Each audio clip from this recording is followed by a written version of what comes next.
মা, তুমি কেমন আছো? আমার পোষা বিড়াল খঞ্চু, সে কেমন আছে? সে রাত্রে কার পাশে শোয়? দুপুরে যেন আলী সাহেবদের বাগানে না যায়। মা, ঝিঙে মাচায় ফুল এসেছে।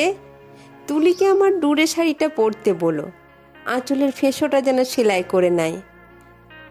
তুলিকে কত মেরেছি, আর কোনো দিন মারব না। আমি ভালো আছি, আমার জন্য চিন্তা করো না। মা, তোমাদের ঘরের চালে নতুন খড় দিয়েছ, এবার বৃষ্টি হয়েছে খুব। তরফদার বাবুদের পুকুরটা কি ভেসে গেছে? কালুফুলোরা মাছ পেয়েছে কিছু? একবার মেঘের ডাক শুনে কই মাছ ভেসে উঠেছিল ডাঙায়। আমি আম গাছতলায় 2টো কই মাছ ধরেছিলাম। মনে আছে মা? মনে আছে তোমার? আলী সাহেবদের বাগানে সেই নারকেল চুরি করে আনিনি, মাটিতে পড়েছিল, কেউ দেখেনি। নারকেল বলার সেই স্বাদ এখনো মুখে লেগে আছে। আলী সাহেবের ভাই মিজান আমাকে খুব আদর করত।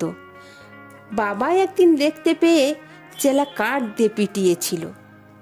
আমার কি দোষ? আমাকে কেউ আদর করলে আমি না বলতে পারি? আমার পিঠে এখনো সেই দাগ আছে। আলী সাহেবদের বাগানে আর কোনো দিন যাইনি। আমি আর কোনো বাগানেই যাই না মা। সেই দাগটায় হাত বুলায় বাবার কথা খুব মনে পড়ে। বাবার জন্য আমার খুব কষ্ট হয়। আমি ভালো আছি মা, খুব ভালো আছি। বাবা যেন আমার জন্য একটুও না ভাবে। তুলি কি এখনো ভূতের ভয় পায় মা? আমি আর তুলি পুকুর ধারে কলা বউ দেখেছিলাম। সেই থেকে তুলির ফিটের ব্যায়াম শুরু হলো। দাদা সেই কলা গাছটা কেটে ফেললো। আমি কিন্তু ভয় পাইনি মা। তুলিকে কত খেপিয়েছি। আমার আবার মাঝরাতে সেই কলা বউ দেখতে ইচ্ছে করে। হ্যাঁ, ভালো কথা। দাদা কি কোনো কাজ পেয়েছে? নকুলবাবু যে বলেছিল দাদাকে বহরমপুরে নিয়ে যাবে।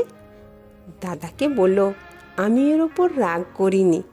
রাগ পুষে রাখলে মানুষের বড় কষ্ট। আমার শরীরে আর এক ফোঁটাও রাগ নেই।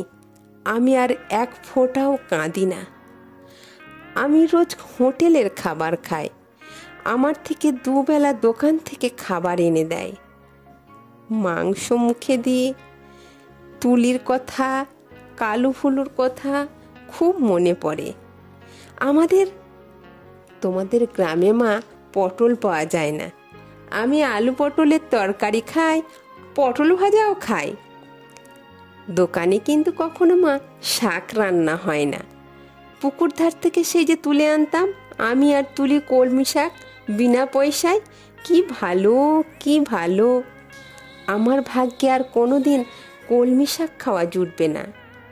জোর হাওয়া দিলে তাল গাছের পাতা সরসর করে ওঠে, বৃষ্টির মতো ঠিক শব্দ হয়। এই ভাদ্র মাসে তাল পাকে, ঢিপ ঢিপ করে তাল পড়ে। বাড়ির তাল গাছ 2টো আছে তো। কালু তালের বড়া বড় ভালোবাসে। একদিন বানিয়ে দিও। তেলের খুব দাম জানি, তবু একদিন দিও। আমাকে বিক্রি করে যে 6,000 টাকা পেয়েছিলে, তা দিয়ে একটা গরু কেনা হয়েছে তো। সেই গরুটা দুধ দেয় ভালো। আমার মতো মেয়ের চেয়ে গরু অনেক ভালো। গরুর দুধ বিক্রি করে সংসারে সুরা হয়, গরুর বাছুর হয়, তাতেও কত আনন্দ। বাড়িতে কন্যা সন্তান থাকলে কত জ্বালা। দুবেলা ভাত দাও রে, শাড়ি দাও রে, বিয়ের জোগাড় করো রে, হাবুল মিজান শ্রীধরদের থাবার হাত থেকে মেয়েকে বাঁচাও রে। আমি কি বুঝি না? সব বুঝি, সব বুঝি। কেন আমায় বিক্রি করে দিলে তাও বুঝি। সেই জন্যই তো আমার কোনো রাগ নেই, অভিমানও নেই। আমি তো ভালোই আছি, খেয়ে পরে বেঁচে আছি। তোমরা ওই টাকায় বাড়িঘর সারিয়ে নিও ঠিকঠাক। কালীফুলুকে স্কুলে পাঠিও, তুলিকে ব্রজেন ডাক্তারের ওষুধ খাইও। তুমি একটা শাড়ি কিনো, বাবার জন্য একটা ধুতি। দাদার একটা ঘড়ির শখ, তাকে ওই টাকায় কুলোবে। আমি কিছু টাকা জমিয়েছি, সোনার দুল গড়িয়েছি। একদিন কি হলো জানো তো মা? আকাশে খুব মেঘ করেছে, দিনের বেলা খুটখুটে অন্ধকার। হঠাৎ কেমন মনটা করে উঠল। দুপুরবেলা চুপি চুপি বেরিয়ে ট্রেনে চেপে বসলাম। স্টেশনে নেমে একটা মাত্র সাইকেল রিক্সা দেখতে পেলাম। খুব ইচ্ছে হলো একবার তোমাদের বাড়িটা দেখে আসি। রথতলার মোড়ে আসতেই কারা যেন চেঁচিয়ে উঠল, কে যায় কে যায়? দেখলাম হাবুল, শ্রীধর, তাদের সাথে দাদা তাস খেলছে। দাদা আমাকে